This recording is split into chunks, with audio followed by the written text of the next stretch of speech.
Hey everyone, I'm All Things Heroes. So, we all know what the MCU is by now and how it came to glory, but what if they had all their rights? What if they weren't restricted by rights issues and things of that nature? So, with that being said, I'm going to cover what I would make the MCU look like if they had all of their characters at the beginning. I won't be covering castings, and as of right now, there will be 4 sagas: the Infinity Gauntlet Saga, the Secret Invasion Saga, the Kang Dynasty Saga, and the Secret War Saga. In this video, I'll be covering the entirety of Phase 1, since it's not really that long. The MCU would start earlier than it did in real life. It would start in 2005 with no Marvel movies prior, except Captain America 1990, which would bring a lot of attention to this character and make him more popular, which would make him start off our universe. That being said, the MCU and Phase 1 would start with Captain America 1942. The main characters in this movie would be Steve Rogers, Bucky Barnes, who would be more like he is in the MCU and not in the comics, because in the comics he's a little boy and Captain America's his sidekick, but that's not how we're gonna have it here. He's gonna grow up with Steve like he did in the movies. Logan, Howlett, Victor Creed, Peggy Carter, Howard Stark, Helmut Zemo, and Red Skull would all be part of this movie. This movie wouldn't really be an origin story like it is in the real MCU. It would start a couple weeks after Steve got his powers, so we aren't going to see his transformation, because you would be able to see that in the 1990 movie.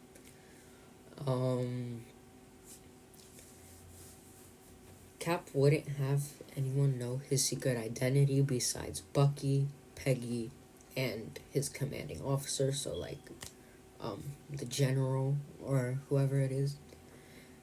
Cap doesn't want anyone else to know, because he says a man with a name is a man who can be killed.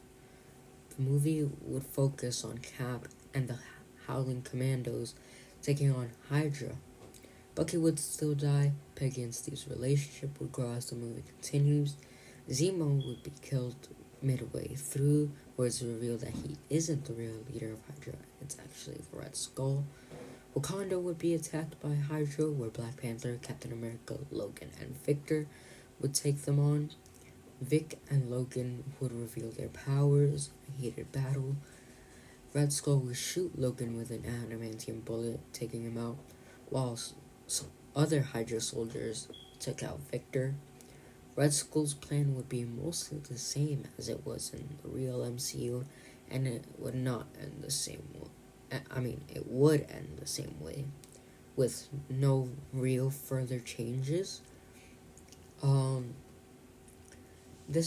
chose this movie to start off because I don't want there to be, you have to go back to, or you have to go forward to see a movie like there is in the MCU, if that makes sense. Like, Captain Marvel came out in 2019, but it takes place before the events of the first Iron Man and all those other movies. And it doesn't really make sense to me, because they would have referenced it, because it's not like it took place in a secluded area. Although the final battle did. I think this way it is better, and the movies going forward might take place in between a couple movies, but it's not really a big thing like taking place 20 to 30 years before the actual MCU started. So that was Captain America 1942, and the next movie will be Fantastic Four: First Family. So Fantastic Four: First Family would take place in the 60s. It would be almost exactly like the original 2005 movie, but with some slight changes. Not really slight, because it takes in the 60s, but some changes. like, their powers would come through the negative zone, and Doctor Doom wouldn't be a villain. He would be the main villain, but he wouldn't be the villain for the entire movie. He would help out the Fantastic Four. He would be seen as an honorary Fantastic Four member. So, the fifth member of a Fantastic Five. And instead of a machine being what Reed built to take away their powers, what he comes up with is that they need to go back to the negative zone, and that's how they'll be able to get rid of their powers, because Ben doesn't want powers anymore. He doesn't want powers anymore. Even though the rest of them are kind of like on the fence about it, except Johnny. He really wants to keep his powers. Dr. Doom, or Victor Von Doom, and Reed would have an argument about it, and Victor would think about it for a moment. He would think about, is this what I should do for me? Because Doctor Doom is kind of a self-oriented person. So I want to put that into this movie, and that's not really his sole motivation, but he wants more power. And he wants to know if this is the way to get more power. If the negative zone, instead of taking away his power, can give him more power. He decides that it's a gamble, because it is, but it's worth it. So he goes with the Fantastic Four, or he helps Reed figure out a way to get to the negative zone and get rid of their powers. So they would have to convince Johnny and Susan, but I think they would be able to. They would be able to. And while they're in the negative zone, Doctor Doom betrays the Fantastic Four, drawing power from the negative zone. And they try to stop them. They all do. But he ends up kind of killing them, or it seems that he kills them. He does the Human Torch first, then the Invisible Woman, or no, scratch that. The Thing, then the Invisible Woman, then Reed, and we think that the Fantastic Four are dead, but in the post-credit scene, we see that they were actually brought to the present, because on a big title screen, it would say summer 2005, something like that. And I think this would be a perfect way to set up the Fantastic Four, having them be the first family, but it would also kind of set up Doctor Doom as such a high-arcing villain, because it's not common for villains to win. You see it in Star Wars, and you see it in Avengers Infinity War, but you don't really see it anywhere else. And Avengers Infinity War wouldn't exist here, but we see a villain winning so early on, and it makes him so much stronger. It makes him so much better, I guess. It would make him a real threat. Everybody would see him as a very big threat after this movie. And, yeah, he wants more power because he wants to become the ruler of Latveria, because he blames Latveria for his mother's death. And, yeah, that would be, Fantastic Four First Family. The next movie after Fantastic Four First Family would be Iron Man. It would be almost the exact same as the 2008 version, with the only changes being Iron Man finds the Fantastic Four and asks for help making a new suit that can help with his icing problem when he goes too high. And then the other change would be when Iron Man beats Ironmonger, he would then get confronted by Hawkeye and Nick Fury, who would tell him about the Avengers Initiative and would also ask for the Ironmonger suit, or ask for Obadiah Stane himself, so that they can take him to a new prison. The way he would find the Fantastic Four would probably be like after he experiences the icing problem, finds them and he lands at like an abandoned building and sees them there and asks Reed Richards for help, because the Fantastic Four would be a known team. And yeah, that would be Iron Man 2005.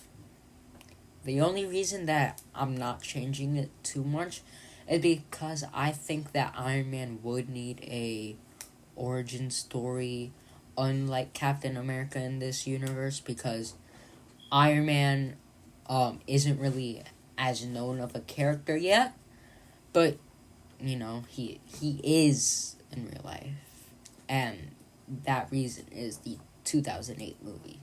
So I would just bring it in, but have it released in 2005. In the end credit scene of Iron Man, Tony wouldn't reveal that he's Iron Man. Instead, it would be more comic accurate, and he would say that Iron Man is his bodyguard, because I feel like secret identities are a huge part of superheroes, and I think that this will make Iron Man more interesting of a character. Iron Man would be followed by Avengers Assemble. It would be similar to the 2012 release, but Ant-Man and the Wasp would be on the team. Loki would still be the main villain after being employed by Thanos, but Loki would only refer to him as the Mad Titan and not Thanos.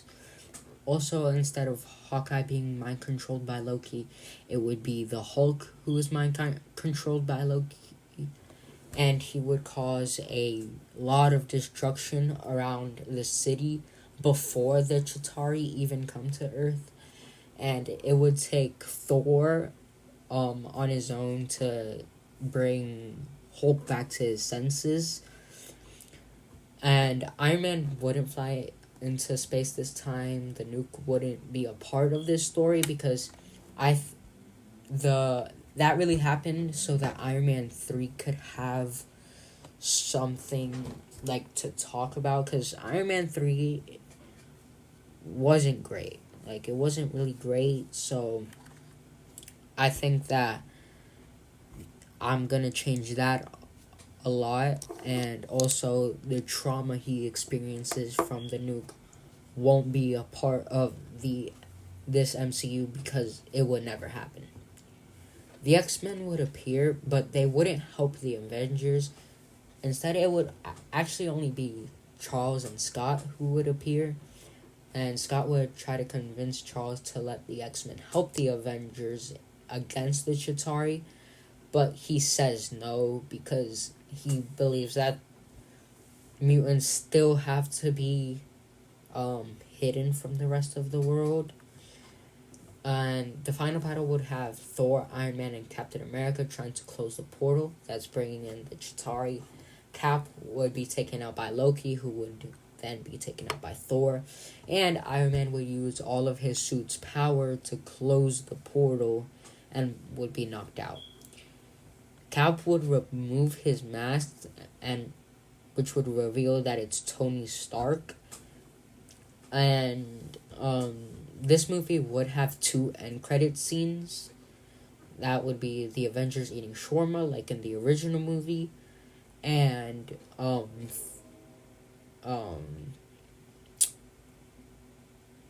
what's it called? Hulk leaving the Avengers, as well as Loki being taken back to Asgard by Thor. I think this movie doesn't really need any big changes because it was pretty good. And Ant-Man and the Wasp wouldn't be a huge part of this movie, but they would still be in it to be a little bit more comic accurate.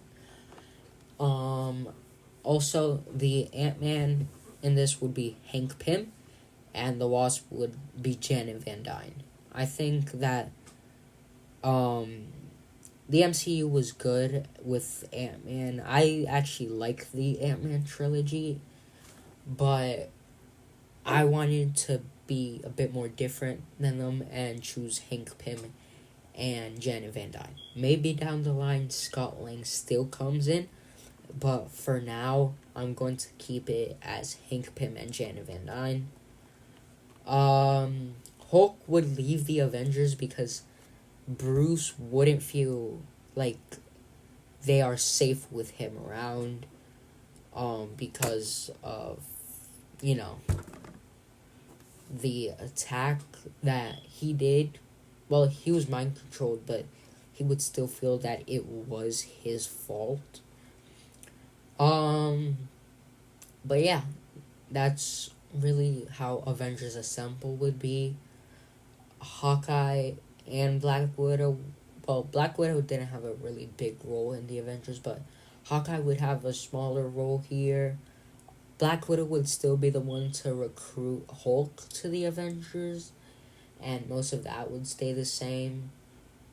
Uh, yeah, most of the stuff would stay the same, with just a few changes. After the Avengers would be the Hulk, and this movie wouldn't be like any other Hulk movies.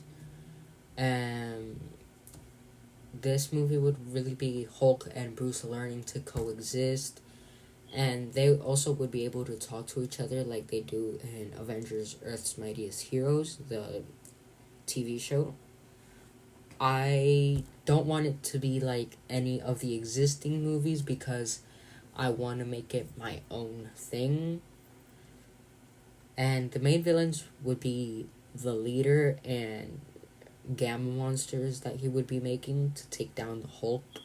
Hulk wouldn't be chased by the army in this movie because of the events in Avengers, and the government trusts that he can keep Hulk under control, sort of.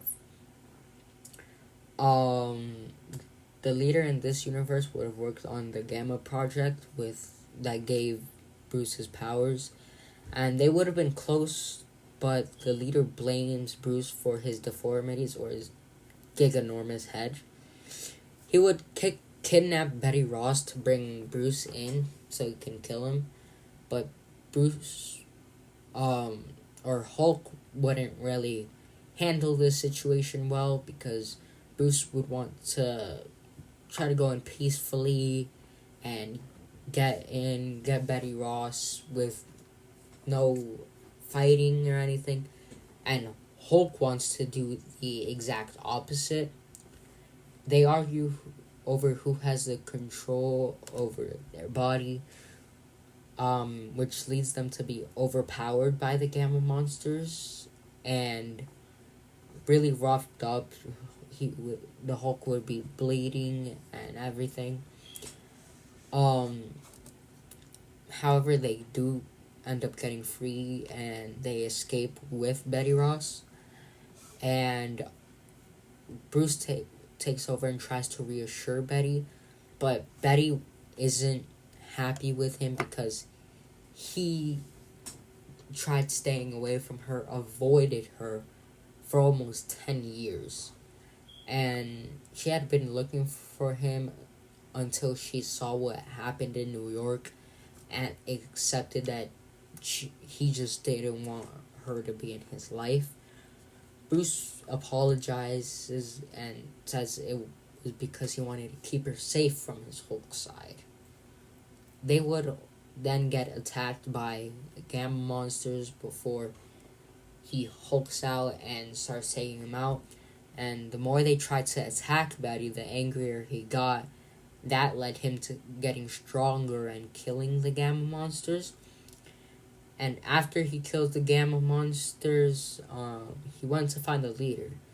He was gonna kill him, but Bruce convinced him not to, and they took him to the raft where Captain America was and offered him to go back to the Avengers because they would need someone to protect, like, they would need someone like him to protect the world from the Mad Titan, who Loki referenced in the Avengers. Hulk would agree reluctantly, and there are a couple other stuff that would happen before Betty was kidnapped and stuff, like Bruce and Hulk going to different cities and just helping around as much as they could. It would kind of be like Immortal Hulk, where they speak to each other, and this time they're not on the run like an Immortal Hulk, but they still move around a lot. They're never in the same place for a long time. And in this movie, there would be no end credit scene because I don't feel like there is an end credit scene that needs to be in here. So it would just end like that. I know a couple of these movies most of these movies don't have end credit scenes, unlike the MCU, where most of them have an end credit scene. But I'm only going to put end credit scenes where they are necessary, and no end credit scene is necessary for this movie. So then, after the Hulk would be Weapon X. This movie would start with Logan in a test tube after, the Weapon X experiments. He would kill everyone in the facility because he would see them as hostile, and he would get flashes of his memories returning. Some of them, not all of them, only basic memories like his name and things of that nature. The movie's main villain would be the CIA, who would be trying to recover the Weapon X program, or the Weapon X subject. He, however, would be able to avoid them and kills many agents. In the process, he would go around different areas trying to outrun them. Along the way, he would meet a woman named Silver Fox, who was also on the run from the CIA after working on the Weapon X program. She would have been the one to release him, but he wouldn't wake up until a couple hours after that. They would kill many agents, and that would call the attention of Magneto, who would take the Brotherhood of Mutants, which includes Mystique, Sabretooth, Quicksilver, Scarlet Witch, and Juggernaut, to invite Logan into the Brotherhood of Mutants.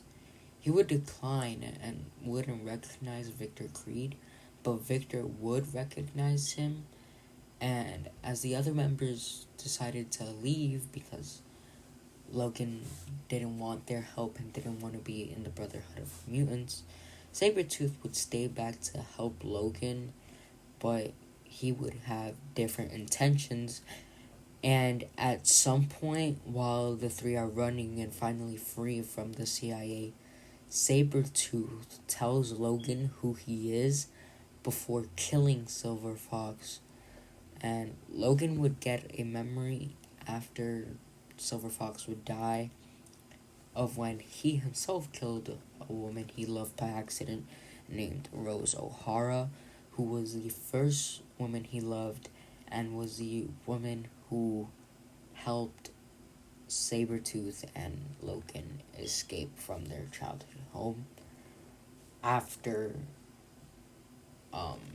their biological father killed Logan's stepfather, I guess, or who he thought was his real father. And in this universe, they would be brothers, even though they're not in the comics. I just think that makes them both more interesting, so I'm adding them. While he was remembering these memories, Sabretooth would attack him. However, Wolverine overpowers him, and still not knowing who Victor truly is or his powers, he stabs him through the chest with his claws, believing that it would kill him. But as he would turn his back to Sabretooth, he would be attacked and left unconscious. As he faded, though, he would see a bald man sitting over him, and then the movie would end, or the credits would roll. In the end credits scene, though, Logan would wake up in a room in a mansion. He would walk out and see a lot of kids, as well as Storm and Colossus. Some of the kids would be using their powers, some wouldn't. And then the movie would end. And that would end the phase. I know some of these projects probably wouldn't have happened if Marvel had kept their rights, but this universe is how I would make the MCU, not how Marvel actually would, because this is not how Phase 1 would look at all.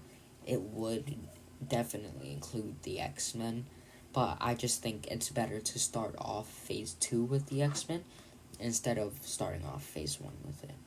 And Phase 2 is going to be longer than Phase 1. So, that was Weapon X, and thank you all for watching, and Phase 2 will be released soon.